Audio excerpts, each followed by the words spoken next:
하나님의 율법은 성전 이외에 다른 예배하는 곳을 세우는 것을 금지하고 그렇게 하는 자를 사형에 처하도록 하였다. 만일 이 제단의 목적이 그런 것이라면 그것을 그냥 둔다면 그것은 백성들을 참 신앙에서 돌아서게 할 것이다. 백성들의 대표자들이 실로에 모이고 그들의 흥분과 분노가 고조되어 곧바로 범죄자들을 대항해서 싸움을 하자고 제의하였다. 그러나 가장 신중히 생각하는 자들의 감화를 받아 먼저 대표자들을 보내어 두 지파와 반 지파에게서 그들의 행위에 대한 설명을 듣기로 하고 각 지파에서 한 명씩 방백 10명을 선택했다. 그 우두머리는 비느하스였는데 그는 부올의 사건에서 열성으로 이름을 떨쳤던 자였다. 두 지파와 반 지파가 그처럼 큰 의심을 받을 행위를 아무런 설명도 없이 공공연히 행한 것은 잘못이었다. 대사들은 저희 동포가 범죄한 것으로 생각하고 날카로운 책망으로 그들을 대하였다. 대사들은 그들이 여호와께 반역하였다고 비난하고 바알부올과 연합함으로 인하여 이스라엘 백성에게 어떠한 형벌이 내렸는지를 기억하도록 명하였다. 비느하스는 온 이스라엘의 유익을 위하여 갓과 루벤 자손에게 말하기를 너희가 만일 희생 제단이 없는 땅에 거하기를 원치 않는다면 건너편 너희 동포들의 소유지에서 분깃을 받을 수 있다고 하였다.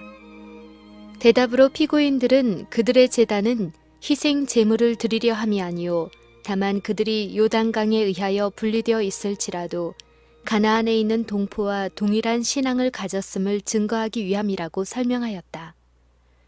그들은 장차 그들의 자손들이 이스라엘의 일부가 아닌 것처럼 성막에서 제거되지는 않을까 염려하였다. 그때에는 실로에 있는 여호와의 제단의 모형을 따라 세운 이 제단이 그것을 세운 자들 역시 살아계신 하나님을 경배하는 자라는 증거가 될 것이다. 대사들은 큰 기쁨으로 이 설명을 받아들이고 즉시 이 기별을 가지고 그들을 보낸 자들에게로 돌아갔다. 싸움을 하려던 생각은 모두 사라지고 백성들은 연합하여 기뻐하고 하나님을 찬양하였다. 갓 자손과 루벤 자손은 그들의 제단에 그것을 세운 목적을 지적하는 이름을 붙여 우리 사이의 이 단은 여호와께서 하나님 되시는 증거라고 하였다. 그리하여 그들은 미래의 오해를 방지하고 유혹의 원인이 되는 것을 제거하려고 노력하였다. 가장 가치 있는 동기에 의하여 행동하는 자들 중에서도 단순한 오해로 인하여 큰 어려움들이 얼마나 자주 일어나는가. 정중하고 관대하게 다루지 않으면 얼마나 위험하고 치명적인 결과까지 따르게 되는가. 열 지파는 아간의 사건에서 하나님이 그들 중에 존재하는 죄악을 발견하기에 조심 없이 행한 일에 대하여 어떻게 견책하셨는지를 기억하고 있었다. 그들은 이제 신속하고 진지하게 행하기로 결심하였으나 먼저 번의 과오를 피하려는 노력 때문에 반대편의 극단에 치우치게 되었다. 그 사건의 진상을 알기 위하여 정중하게 문의하는 대신에 그들은 비난과 정죄로 저희 동포들을 대하였다. 만일 갓과 루벤 사람들이 동일한 정신으로 반박하였더라면 전쟁이 일어났을 것이다.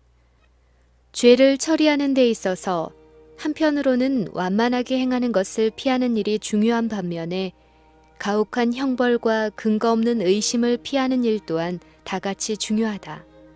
자신들의 행위에 관하여 자책하는 데는 그다지 민감하지 않으면서도 그들이 과오를 범했다고 생각하는 다른 사람들을 매우 혹독하게 취급하는 자들이 너무도 많다.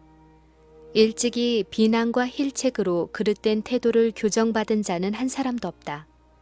오히려 그렇게 함으로 바른 길에서 아주 멀리 떠나가고 저희 마음이 굳어져서 죄를 뉘우치지 않는 자들이 많다. 친절한 정신과 겸손하고 관대한 태도가 과오를 범한 자를 구원할 수 있고 많은 허물을 가리울 수 있다. 루벤 족속과 그 동료들이 나타낸 지혜는 본받을 가치가 있다.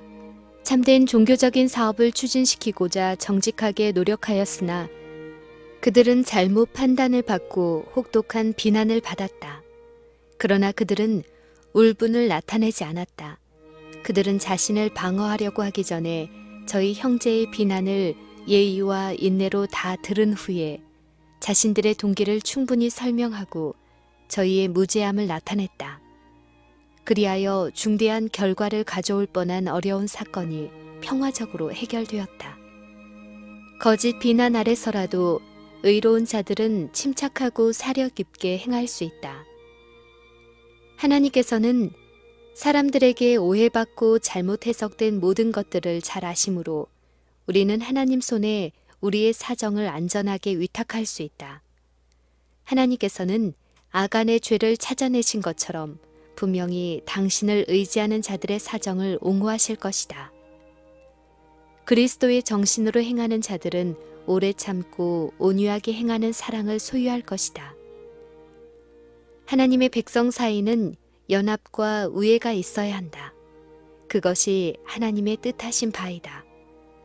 십자가에 못 박히기 바로 전에 들으신 그리스도의 기도는 당신의 제자들로 하여금 당신께서 아버지와 하나가 되신 것처럼 하나가 되게 하여 세상으로 하나님께서 당신을 보내신 것을 믿게 하려 함이었다. 이러한 가장 감명적이고 놀라운 기도가 각 시대를 통하여 내려와 현대에까지 이르게 되었다. 이는 당신이 내가 비옵는 것은 이 사람들만 위함이 아니요 또 저희 말을 인하여 나를 믿는 사람들도 위함이니 라고 말씀하신 까닭이었다. 우리는 진리의 한 원칙도 희생하지 말아야 하는 동시에 이 같은 연합의 상태에 도달해야 함이 우리의 끊임없는 목표가 되어야 할 것이다. 이것이 바로 우리가 그리스도의 제자가 된 증거이다. 예수께서는 너희가 서로 사랑하면 이로써 모든 사람이 너희가 내 제자인 줄 알리라고 말씀하셨다. 사도 베드로도 교회에게 너희가 다 마음을 같이하여 체휼하며 형제를 사랑하며 불쌍히 여기며 겸손하며 악을 악으로 욕을 욕으로 갚지 말고 도리어 복을 빌라.